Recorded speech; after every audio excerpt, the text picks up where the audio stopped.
ಮೈತ್ರಿಯರು ವಿದುರನಿಗೆ ತಿಳಿಸಿಕೊಡುವಾಗ ತೃತೀಯ ಸ್ಕಂದ ಭಾಗವತದಲ್ಲಿ ಆ ಚತುರ್ಮುಖ ಬ್ರಹ್ಮದೇವರ ಅಂಗದಿಂದ ಉತ್ಪತ್ತಿಯಾಗಿರ್ತಕ್ಕಂತಹ ಆ ಋಷಿಗಳು 10 ಮಂದಿ ಋಷಿಗಳನ್ನ ಅದೇ ವಿಧವಾಗಿ ಚತುರ್ಮುಖ ಬ್ರಹ್ಮದೇವರು ಅವರಿಂದ ಸೃಷ್ಟಿ ಎನ್ನುವಂಥದ್ದನ್ನು ಮುಂದೆ ಹೊರೆಯದೇ ಇದ್ದಾಗ ತಮ್ಮ ಶರೀರವನ್ನ ಅರ್ಧ ಭಾಗ ಮಾಡಿಕೊಂಡು ಮಿಥುನ ಸೃಷ್ಟಿಯನ್ನು ತಾವು ಮಾಡ್ತಾರೆ. ಒಂದು ಸ್ವಯಂಭೂಮನು ಇನ್ನೊಂದು ಶತರೂಪಾದೇವಿ ಎನ್ನುವಂತಹ ಇಬ್ಬರನ್ನ ಚತುರ್ಮುಖ ಬ್ರಹ್ಮದೇವರು ತಾವು ಸೃಷ್ಟಿ ಮಾಡ್ತಾರೆ.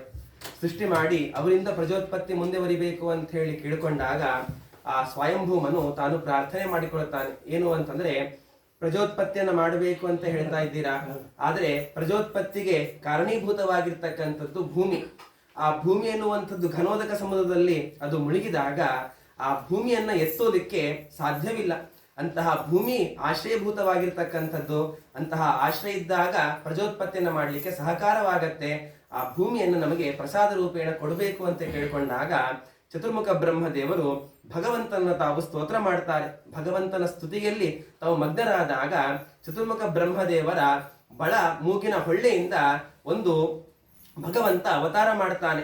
ತಾನು ಹುಟ್ಟುವಾಗ ಅಂಗುಷ್ಟ ಮಾತ್ರ ಗಾತ್ರದಲ್ಲಿ ತಾನು ಹುಟ್ಟಿ ಆಕಾಶಕ್ಕೆ ತಾನು ಹಾರಿ ಆನೆಯ ಗಾತ್ರಕ್ಕೆ ತಾನು ಅಭಿವೃದ್ಧಿ ಆಗ್ತಾನೆ ಭಗವಂತ.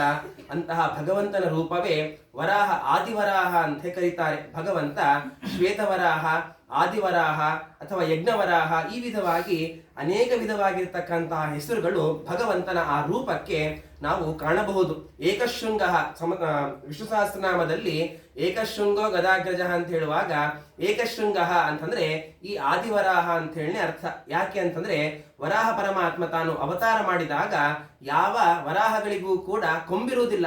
ಆದರೆ ಪರಮಾತ್ಮನ ಮೊಟ್ಟ ಮೊದಲನೇ ಅವತಾರಕ್ಕೆ ಕೊಂಬಿನಿಂದ ಸಹಕೃತನಾಗಿ ಭಗವಂತ ತಾನು ಹುಟ್ಟಿದಾದ್ದರಿಂದ ಎಲ್ಲಾ ವರಾಹಗಳಿಗಿಂತಲೂ ಕೂಡ ಅತ್ಯಂತ ಭಿನ್ನನಾಗಿರ್ತಕ್ಕಂಥವನು ಈ ಭಗವಂತ ಅನ್ನುವಂತಹ ಸೂಚನೆ ನಮಗೆ ಅದರಿಂದ ಸಿಗತ್ತೆ. ಪರಮಾತ್ಮ ಹುಟ್ಟುವಾಗ ಅನೇಕ ವಿಧವಾಗಿರ್ತಕ್ಕಂತಹ ಯಜ್ಞಗಳ ಸಾಮಗ್ರಿಗಳನ್ನು ತಾನು ಸೃಷ್ಟಿ ಮಾಡ್ತಾನೆ. ಸುಕ್ಸ್ರುವ, ಅನಂತರ ಬರ್ಹಿಸು, ಅನಂತರ ದರ್ಭೆ ಮುಂತಾದ ಅನೇಕ ಯಜ್ಞಗಳ ಸಾಮಗ್ರಿಯನ್ನು ಭಗವಂತ ತಾನು ಸೃಷ್ಟಿ ಮಾಡಿದಾದ್ದರಿಂದ ಭಗವಂತನಿಗೆ ಯಜ್ಞವರಾಹ ಅಂತ ಹೇಳಿ ಕೂಡ ಕರೀತಾರೆ. ಶ್ವೇತವರಾಹ, ಭಗವಂತ ಬಿಳಿಯಾಗಿರ್ತಕ್ಕಂತಹ ಆಕಾರದಲ್ಲಿ ತಾನು ಹುಟ್ಟಿದಾದ್ದರಿಂದ ಭಗವಂತನಿಗೆ ಶ್ವೇತವರಾಹ ಅಂತ ಕರೀತಾರೆ. ಅಂತಹ ಭಗವಂತ ಆಕಾಶಕ್ಕೆ ಹಾರಿ ಆನೆಯ ಗಾತ್ರಕ್ಕೆ ತಾನು ಅಭಿವೃದ್ಧಿ ಆದಾಗ ಭಗವಂತ ತಾನೇ ಸ್ವತಃ ಘನೋದಕ ಸಮುದ್ರದಲ್ಲಿ ತಾನು ಮುಳುಗಿ ಆ ಮುಳುಗಿರ್ತಕ್ಕಂತಹ ಭೂಮಿಯನ್ನ ಮೇಲೆತ್ತಿ ತಂದು ಬ್ರಹ್ಮದೇವರಿಗೆ ಕೊಡಬೇಕು ಅಂತ ತಾನು ಬರ್ತಾನೆ.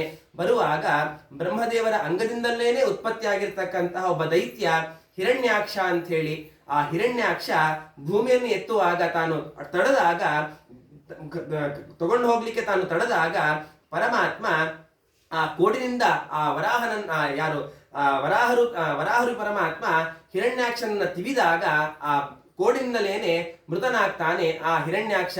ಅನಂತರ ಭಗವಂತ ಆ ಅನಾಯಾಸವಾಗಿ ಭೂಮಿಯನ್ನ ಮೇಲೆತ್ತಿ ತಾನು ತಂದು ಬ್ರಹ್ಮದೇವರಿಗೆ ಪ್ರಸಾದ ರೂಪೇಣ ಕೊಟ್ಟಾಗ ಆ ಬ್ರಹ್ಮದೇವರು ತನ್ನ ಮಗನಾಗಿರ್ತಕ್ಕಂತಹ ಸ್ವಯಂಭೂಮನುವಿಗೆ ಅದನ್ನ ಭಗವಂತ ಕೊಟ್ಟಿರ್ತಕ್ಕಂತಹ ಭೂಮಿಯನ್ನ ತಾನು ಆಶ್ರಯವಾಗಿ ಕೊಡ್ತಾನೆ. ಪ್ರಜೋತ್ಪತ್ತಿ ಮಾಡಲಿಕ್ಕೆ ಅದು ಸಹಕಾರವಾಗತ್ತೆ.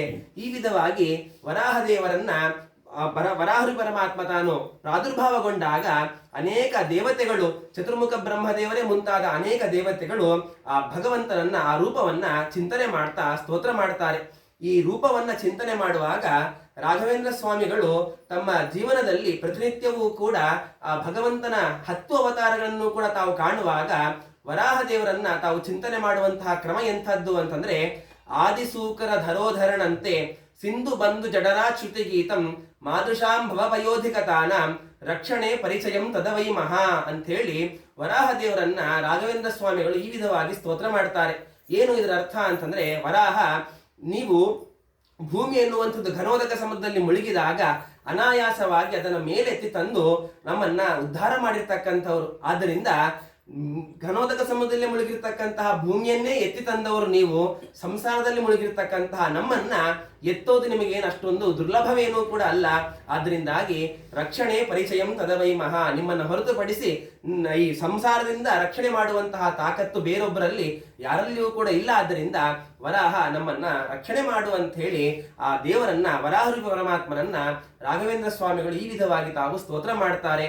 ಅಂತಹ ವರಾಹ ಪರಮಾತ್ಮನ ಅವತಾರ ತೃತೀಯ ಸ್ಕಂದ ಭಾಗವತದಲ್ಲಿ ಮೈತ್ರೇಯರು ವಿದುರನಿಗೆ ಉಪದೇಶ ಮಾಡ್ತಾ ಬರ್ತಾರೆ. ಈ ವಿಧವಾದ ವರಾಹ ದೇವರ ಸ್ತುತಿ, ದೇವತೆಗಳು ವರಾಹ ದೇವರನ್ನ ಏನಂತ ಕೊಂಡಾಡಿದ್ದಾರೆ ಅನ್ನುವಂತಹ ವಿಷಯವನ್ನ ನಾಳೆ ಚಿಂತನೆ ಮಾಡೋಣ ಅಂತ ಹೇಳ್ತಾ ಶ್ರೀಕೃಷ್ಣ ಅರ್ಪಣಮಸ್ತು.